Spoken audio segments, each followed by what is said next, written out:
Hello guys, it's Andre of Andre's Tech here, and today I'm going to give you a quick little tutorial of how to take apart your Xbox controller. This model that I'm using is the Xbox 360 controller that I actually custom painted. Kind of cool project, and this is kind of the little entry of what you have to do to take apart your controller. You really don't need much, you just need a small kind of size of screwdriver, if you can see there, and then a little thing to put your screws. In this case it's just a little tray. Typically, and for a better kind of solution, you would use a magnetic parts tray, but I ordered mine and they currently don't have it in stock yet, so this is gonna have to do. So first thing you're going to want to do is turn around your Xbox controller, and you're going to see that there are 7 screws and then one right here in the middle. Since you're probably getting yours new, there's supposed to be a tiny little sticker over this one in the middle. Especially if you forget it, that could be very dangerous. So make sure you peel off that sticker, which kind of reveals your last screw. Now I'm going ahead to take off all the screws off camera and show you what you get to see inside.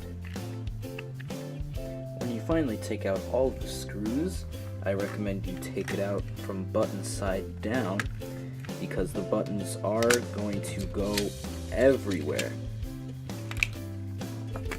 Alright, here we have our controller with all the buttons.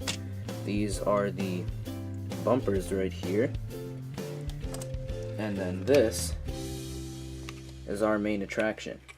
These two big parts over here, these are the vibration motors, these are your joysticks, and this is where our buttons would go, and these is where the D-pad goes. This is the Xbox button, the back button, and the start button right here. All of those are actually triggered by these little pads. Make sure they stay in exactly this location or you might have some problems.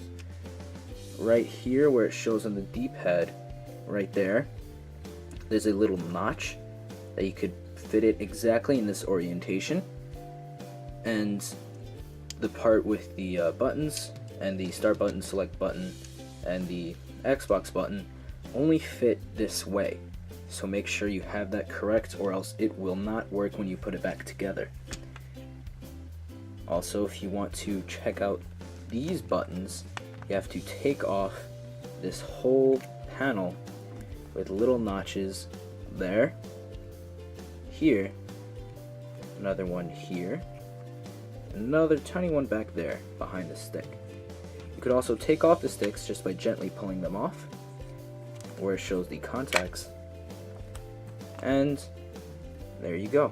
You have your fully taken apart Xbox 360 controller.